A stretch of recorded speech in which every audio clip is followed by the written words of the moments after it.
Today we're going to revisit a subject of kerf, the amount of material that your laser removes during the cutting process. And we're going to do some kerf testing.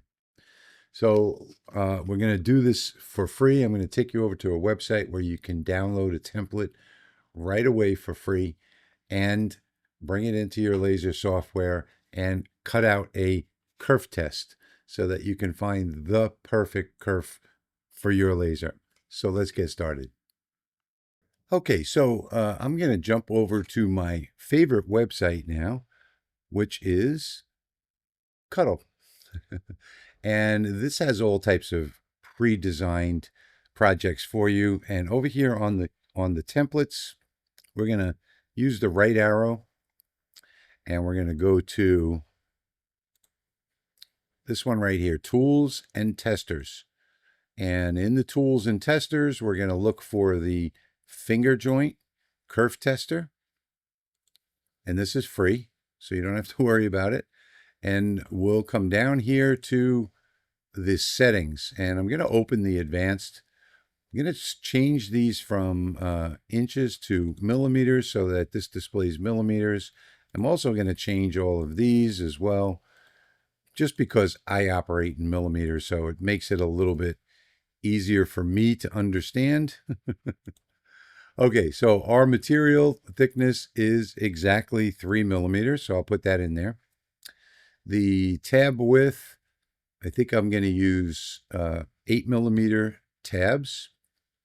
And the starting kerf on this is going to be 0.1. I'm going to go with 0.1 because the smallest kerf on the laser I'm using today is advertised as 0.08, but I don't think it really is. So we're going to start with 0.1.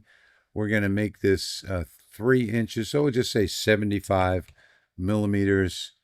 Gives us a few more tabs here and slots that we can work with.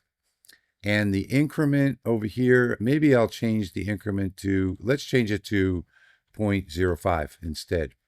This way we'll have 0.1, 0.15, 0.2, and 0.25. This is a 40-watt diode laser. There is a possibility that the Y on the laser is going to be a lot larger, probably somewhere between 0.15 and 0.2. So I'm going to leave it like that. And that's it. We can put a label over here. We'll call this the name of the laser. We'll say 40 watt like that. And that'll put a label on both of these. And if you wanted to, you could put a symbol in here, a smiley face or something like that. But we're just going to leave it the way it is. So we're just Aliencell 40 watt and click download SVG. Now here we can also name it. So we're going to name this 40 watt. We'll say download SVG, and you'll see that it's already here in my folder. So I can get rid of this, come into the Aliencell software, which is the software I'm using for this machine. And in my folder, I'm just going to drag that out over here onto the workbed. So now that I've got it on the workbed, I need to take a quick screenshot of the workbed so I can see where my wood is. Okay, so there is my wood, and let's just grab this and move it someplace onto the wood. You can see that I've done this test before on this machine. I'll zoom in a little bit here.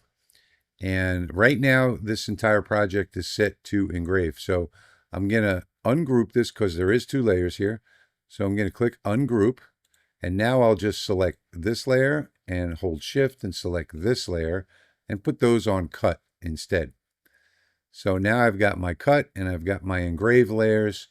I'm going to pick my material, which is wood, 3 millimeter, click confirm, and everything should be good to go. I don't need to do anything else, no focusing, no anything. The machine will do it all for me. I think I want to add a line after fill. So over here where it says stroke, I'm just going to click the little eyelash here, and I'm going to enable that stroke, and that'll give us a line after fill on the text. Okay, so that all looks good. The next thing I'm going to do is, let me bring up the camera, and I'm going to pin this to the top of my window. That way it'll stay in place. And the only other thing I have left to do now is click process. So down here on the right, I'm going to click the process button. We're going to let this job run. And I'll go over and press that button. Now everything here is going to be automatic. The focus is going to be automatic. The air assist is going to run on low for the engraving, and then it'll run on high for the cutout, and we'll be done and we can test the pieces. So your laser is going to be different. Just make sure that you focus it and you use your air assist for cutting. And that's it. I'll speed this up once the job gets started. And there it goes. Hey there, folks. Step right up, come see the show. It's the Louisiana Hobby Guy ready to go. Fast forward, ain't no delay. From the heart of the bayou straight to your place. In the shop with the laser on high. You can see the sparkle in his eye. Cutting wood so fast, it's almost a blur. Whirling through projects with a lively stir. Fast forward, y'all. Cajun beat. Clapping our hands, tapping our feet. From gumbo pots to jambalaya, it's a feast. Louisiana Hobby Guy from west to east.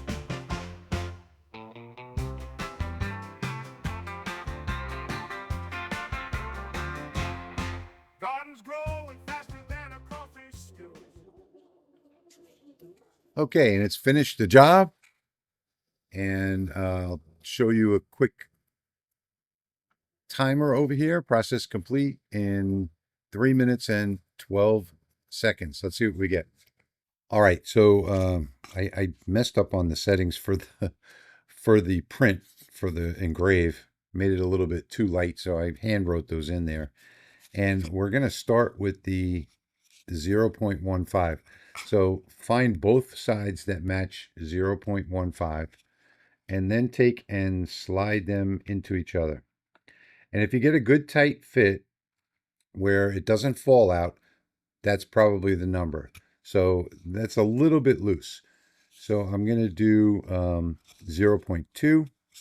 Let me change this to 0.2, 0.2, and fit these two together.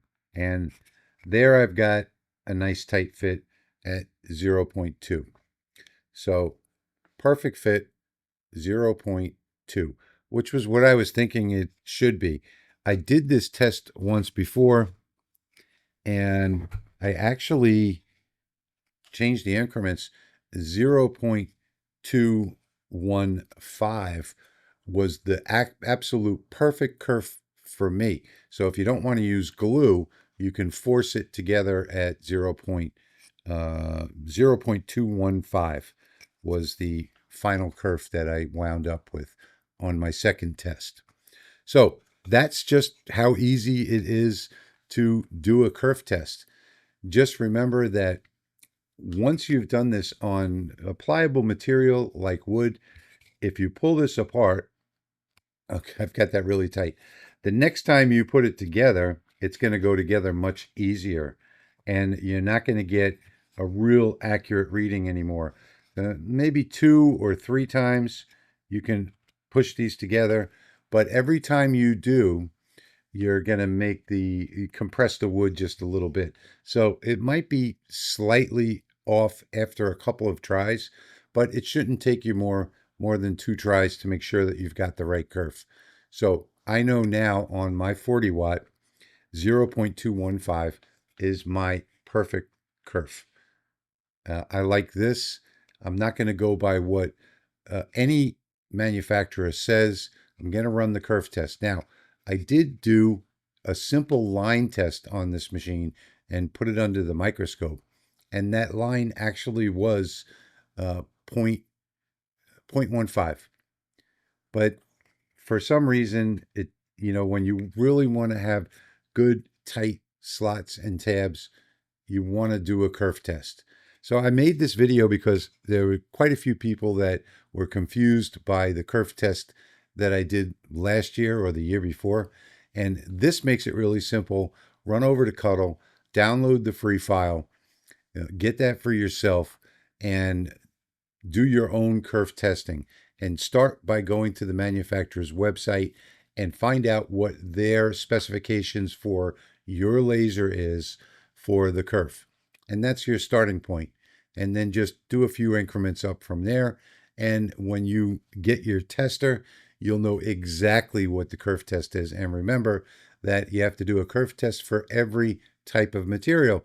So if you were doing acrylic, as an example, you would have to run another kerf test on your acrylic, because the acrylic is much different. So on this acrylic, the spot size was much smaller, and I wound up with 0.15 on the acrylic. So whatever material that you're using, whatever thickness that you're using, you have to run kerf tests on it if you want the perfect kerf. So I hope you enjoyed this video today as much as I enjoyed making it for you. And as always, I want to thank you for watching, and I'll see you in the next one.